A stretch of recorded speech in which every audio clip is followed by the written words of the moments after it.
Welcome back to the Awaken Your Potential Summit. I'm your host, Kym Coco, and I have another marvelous guest here with me today. Dr. Stephen Davis is a doctor of chiropractic, and he's also certified in he's a certified traditional naturopath in the Northern California area, where he practices alternative medicine and works with people in person and over the phone. He is just this vast wealth of knowledge, and I'm so excited that he's here with us today. He has been studying alternative medicine for years, and he's just got a lot of information to share with us. So we'll get right into it. Welcome, Dr. Davis. Thanks for joining us.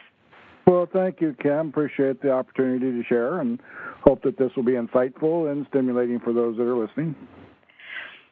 You have been on this alternative path for health and wellness for years now. Can you give a brief summary maybe of how you started down this road or share some highlights on this journey? No, sure. I'd be happy to. I grew up in the United States. And I was very interested, and towards the tail end of the hippie generation in the late 60s, kind of got caught up with getting back to nature. We had Yule Gibbons jacking about wild hickory nuts and those kinds of things, so it was of interest to me. I went into college and became certified as an athletic trainer, and because sports medicine was an interest of mine, and I thought possibly I'd become a physician someday. And so in my athletic endeavors, I had my aches and pains, and we're looking for ways to get well, but there was these things that kept coming up that were stubborn. So I began to look outside the box early on as far as other ways that we can do to help people get well quicker. Because in athletic competition, if you're sitting on the bench, it's no good for the team and it's no good for the person's emotions while they're sitting there trying to recover. So if we can quicken the recovery time, then everybody seems to be happier. Unfortunately, when we numb things out with anesthetics and anti-inflammatories, it retards the healing process. So early on, I began to understand that we want to recover quickly. However, just numbing out or challenging and deadening the zone can actually lead to permanent impairment down the road. So that was my early thinking. And so then I was then enlisted into the United States Army. I became a physician assistant, and at that time, nobody really knew what a physician assistant was. I wasn't a nurse, and at the same time, the conventional doctors did not know really what my role was. So I had a wonderful 2.5-year Cinderella experience in the military. I was stationed just outside of Washington, D.C., in a little small hospital that was a tri-service base, and I got to see the best and worst of medicine. I was mentored by an internal medicine doctor from Johns Hopkins. I was mentored by the chief of dermatology at University of Maryland. I was mentored by orthopedic surgeons from Johns Hopkins, and then also an obstetrician from Georgetown University. And these gentlemen gave me the insights and also kind of the dramas, and that is in those quiet moments outside of patient care, when you're having coffee, tea, lunch, or dinner, you could talk about some of the tough cases. And in doing so, as a young student of all this, I was very curious about where was the cure in many of these real troubled areas, such as in the immune system, the lupus and the rheumatoid arthritis, and the Cushing syndromes and those things. It's like, okay, so how do we fix those things? And then along with that, in the OBGYN world, why was it that women had difficulty getting pregnant, and how was it that some of them had difficulty holding their pregnancy or the baby until full term? And then the dramas that happen just with the menstrual cycle and the cystic ovaries and those things. And so when you, over the years, begin to just kind of see that medicine is very, very good in what we would call acute care management. In other words, if you're in an accident, medicine, conventional medicine is the best in the world. I was in an auto accident about 17 years ago and did not want to go to my local naturopath or my local herbalist. So I wanted to go to the emergency room because I was banged up pretty bad. So in crisis management, conventional medicine is excellent. But when we get into the world of what we would refer to as chronic disease or the aging process or degenerative cycles that are accelerated, conventional medicine's dropped the ball in many cases. We're mostly interested in reducing inflammation and reducing pain, not so much trying to get to a cure or get to the cause so that we can eliminate the cause, get to the cure. So when I left conventional medicine, I left the service, I went into chiropractic. It was the only licensed professional. In other words, in America, We have osteopaths, we have allopaths or MDs, and then we have chiropractors. These three are your three physicians, state by state, nationwide. And so coming from a medical-dominated culture of thinking in the areas of science and going into this world of alternative medicine, I wanted to go into the safety net to at least have a license so I could practice the things that I thought would be helpful. So chiropractic was the only thing that afforded a true alternative perspective, if you will. So when I went into chiropractic, that was in the late 70s, and chiropractic at that time, we could deliver babies in California. We had herbs and spices, and we were doing things in natural medicine. But because of rules and laws and standards of care and the PPOs, HMOs kind of coming in the early 80s, an awful lot of the things that we were doing traditionally were being eliminated from the pay game. And so I kind of left that world and became more focused in natural medicine after I met a gentleman. His name was Dr. Robert Mendelsohn. He wrote the book Confessions of a Medical Heretic. He was the number one person that would always raise Donahue's ratings on TV.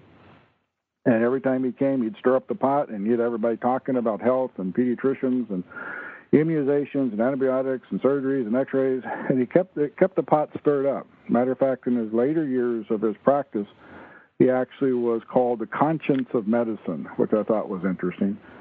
But the thing of it is that he thought that medicine had gone a wrong direction in the early 70s, and he thought that he could pull it back possibly. And Dr. Robert Mendelsohn was the primary physician that set up the Head Start program for children and for families with limited income. And so he and I became friends, and he taught me a lot. And in that, we set up some organizations in an attempt to try to corral some of these very bright doctors into the natural world. In and around that time, I became certified as a natural medical doctor in Washington, D.C., and that's kind of a European-based, German-based, if you will. And shortly thereafter, I went to a cancer clinic in Mexico. Not that I had cancer, but I wanted to see if indeed we can raise the dead, because there are an awful lot of people that are terribly ill, and they're looking for help. They just don't know where to go, and so sometimes they'll run off to Mexico or the Bahamas or even Europe looking for that magic cure that conventional medicine doesn't have. And what was surprising to me, very surprising, because I went there with an open mind and kind of curious, but just wondering, and what was very surprising is we can indeed raise the dead. And so that crystallized an awful lot of my thinking, and it took an awful lot of my notions that I had that were just non-science, and I got to throw those away. And the things that were real science and the things that made sense I was able to embrace. And then for the last 17 years have been kind of using that as my platform, my base, if you will, my foundation as German biological medicine, which is real simple, is that the three fluids of your body that's easily accessible, your saliva, your urine, and your blood, give you the keys of how are you in this thing called vitality, and how are you in oxidative stress, which is your toxic burden, and how are you in your energies, and your ability to deal with the acid-base balance, the pH. And when you look at those things, and you have the numbers have come in, Germans put that together back in the 40s, and it is the riddle. This is why sick people, you have a friend or a loved one who gets a head cold, goes into pneumonia, and dies. And we go, how'd that happen? It's because in the homotoxicology world, he was already, or she was already, in this spiral downhill, and that was just kind of the straw that broke the camel's back that caused the whole system to collapse. So those riddles, to me, were very encouraging, enlightening, and stimulating, because like, okay, we have an answer. We have an answer, two answers. First answer is, why do good people get sick? And the other one is that, why is it so hard to get well? And once you understand that principle, and those principles laid out in German biological medicine, then the process, you can create a strategy to help get terribly sick people well. The problem is communicating that to everybody, because what every patient in America wants is that quick fix. They want to be well right now. And so it may have taken them 15, 20 years to turn their brain to mush with drugs and alcohol, and they want to have a crisp, well-rounded, sharp, multitasking brain with a couple of supplements, and that's just not going to happen. It's not going to happen with meds either. So that's kind of how I got to where I'm at. Shortly in '85, I left the big city of Southern California, came up here to the beautiful north state of California, and began to kind of have a country doctor mentality and a family practice. And so in that, I've been blessed. I see children that are newborns, moms that are concerned that want to make sure their children get a healthy start and get a pretty good understanding of what's up. And then also to the age. My oldest patient living right now today is 103, and she's doing real well. So I have the wonderful practice magic of seeing everything and all the varieties of healthcare issues, from the acute illnesses up to the real chronic debilitating things. And I've been fortunate enough to see some very terrible things turn around, and been fortunate enough to see miracles. So I'm always surprised every day about what is going to come through my door, what I'm going to work with and work on, and then kind of watch and see them get well for those who really get focused and participate. Would you mind sharing maybe one of those miracle stories that stands out to you that made a difference? Well, there's been several. I had a gentleman that had, what started this whole thing was I had a gentleman, he was a banker in the community for a number of years. So when we do studies, like in conventional medicine, for men, we're looking at their prostate, and their prostate cancer markers there's a bunch of tests, but the golden rule or the standard is the PSA. And a PSA for a man should be between 0 and 5. And this gentleman came in, he'd already been diagnosed with cancer, had already metastasized, but his PSA was 2,700. And I encouraged him to go to the Mexican clinic that I had just visited. He was there for 4 weeks. He came back, he continued with the program, and in 18 months, his PSA was 0.2. And when we started, his prostate cancer had metastasized to his liver, to his lungs, to his brain, and to his bone, and he was given just weeks to live. And he died ripe age at 88, but he did not die of cancer. So he was one of our miracles that I got to not only witness and watch, but let the Mexican clinic turn around, but also continue to follow for a number of years. So that was my first real aha once I came back from the cancer clinic. I've had patients with terrible diseases such as MS, who can hardly walk down the hallway, who have lost peripheral vision, panic attacks, kind of like 24/7, and within just a few weeks are able to do a 10-mile hike on Mount Shasta in snowshoes. So, and then having the peripheral vision come back to have normal vision. Those are the miracles that are real magical. I've had several children with whooping cough, and within just a few hours having that turnaround.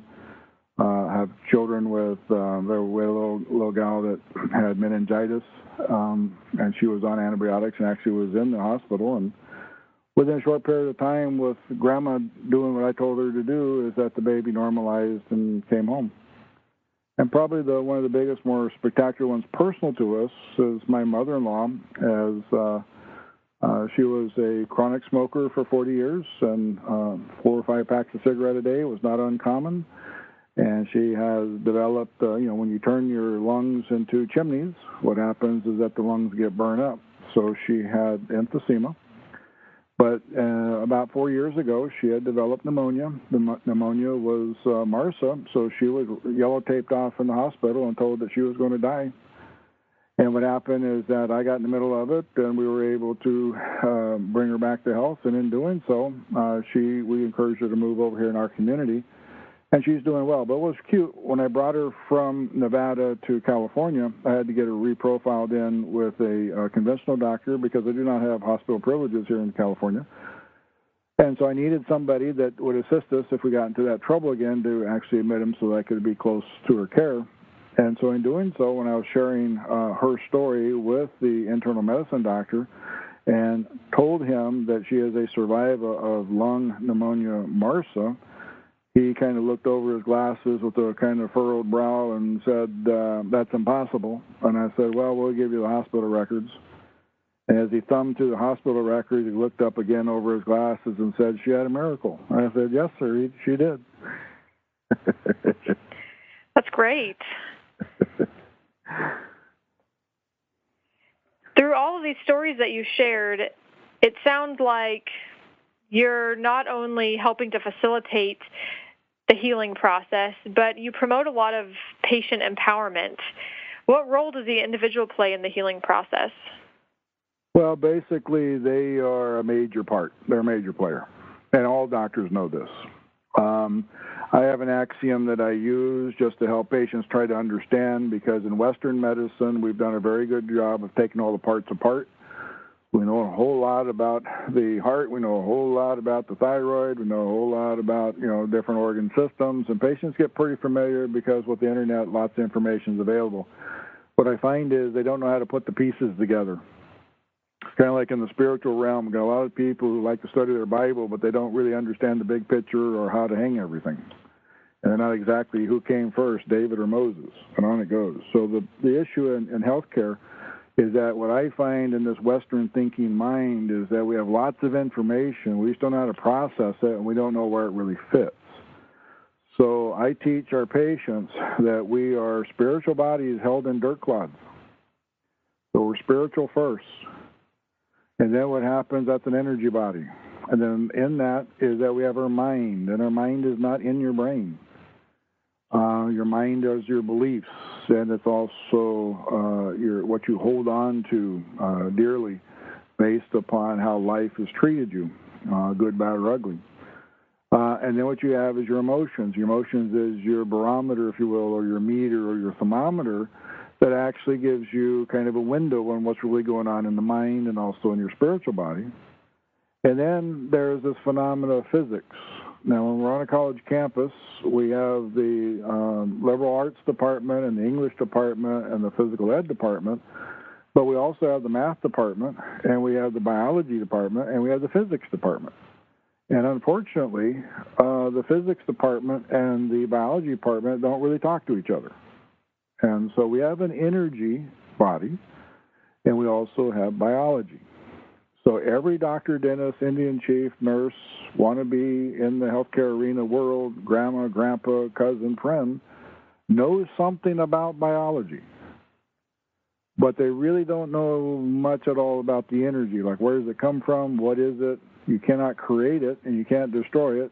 You can only use it and move it, and how are we using and moving it? So in the world of chronic fatigue patients, they are low in energy. Many of them are taking over the top 4 to 5 times normal nutrition from what regular folk are taking, and they themselves can't get the energy going. So there's another phenomena, and that is in that energy body, there is a thing in your emotional body that we get into, and that's when we first pop out in life. Seems to be when that's initiated. I think it's initiated before that when we're in utero, because we're hearing what mom and dad are thinking of me. But when we're in utero and we pop out, that's our first stress event, because we went from a lifeline from mom, and we didn't necessarily have to breathe because mom was doing that for me through my lifeline, the umbilical cord, and then it was nice and cozy, 98.6 or better inside there. So I was always being fed, I always had oxygen, and for some reason, I was in this warm environment. Then when I pop out, a whole bunch of strangers, somebody cuts my lifeline, they got to learn to breathe, and then I got to learn to eat, because that's a whole new game. And so we end up yelling and screaming because we're panicking and we think we're dying, and actually from a physiologic perspective we are. So the other ones learn the fight-flight mechanism, survival mechanism, and in that fight-flight what happens is that it continues to be a primary player. And so in our health, if we don't understand what's really going on, fear kind of gets us. Even if we do not understand what's going on, it'll get us. But along with that, what we do is that we become victims in life, because as we mature in age, we learn that as we cry and carry on in the crib because I got wet diapers, or I'm hungry, or I'm uncomfortable, all I got to do is cry and somebody will show up, a big person. And when that big person shows up, if they love me, they're going to take care of me and cuddle me and check me and make sure I'm not needing new diapers, and making sure I'm fed and making sure I'm comfortable. But what happens is that as we mature, we become crafty, and we know if I'm just bored, if I cry, somebody will show up. And so we begin to develop that little ego thing, and the mind inside us, the observer, if you will. And what happens is that little things we learn based upon how everybody responds to me and around me is that I can become offended easily, and my feelings get hurt, and I can pout, and on it goes. Well, those two kind of big picture emotions of our survival game and my victimized, harmed, injured ego keep us in a state of not able to thrive. And so we find this in the world of healing, is that when the emotional body has hope, and when the emotional body sees that there's light at the end of the tunnel, that is the possibilities, we see that they don't really focus on their illness and their dramas as much. And that way the body's energies will flow better. And we see this regularly in the hospitals and even around the home when patients have the flu and they're all down in the mouth. You know, some people take it as an opportunity to let everybody take care of them again. And sometimes they kind of get stuck in this game where they are really trying to let their illness go on. That's why an awful lot of patients who have the chronic fatigue fibromyalgia diagnosis, many family members don't want to participate anymore because for whatever reason, they don't think that individual is sick. And so we get caught in these tensions. So in that, the person, the individual themselves, if they take on that empowerment spirit that I know I can get well if I can just get my head around what's wrong, get focused on what I need to do, and then do whatever it is the experts are telling me to do, I think I can get well. And we see this regularly where patients are told they never walk again, and they'll walk again. We're told that patients can't breathe, and they'll breathe on their own. So there's lots of stories and lots of miracles that have happened throughout the world, and many people have kind of looked into those things, like how is it that happens? And there's been some good books that have been written. Dr. Schrock wrote a book, Why Does Love Heal? Beautiful book, because in his work, what he saw was that if the individual has somebody to love and knew they were being loved, they tend to do better, whatever the diagnosis. So I find the same thing, and that is we try to get the family to cooperate around, and then also the individual has to be empowered to be able to take the next step forward.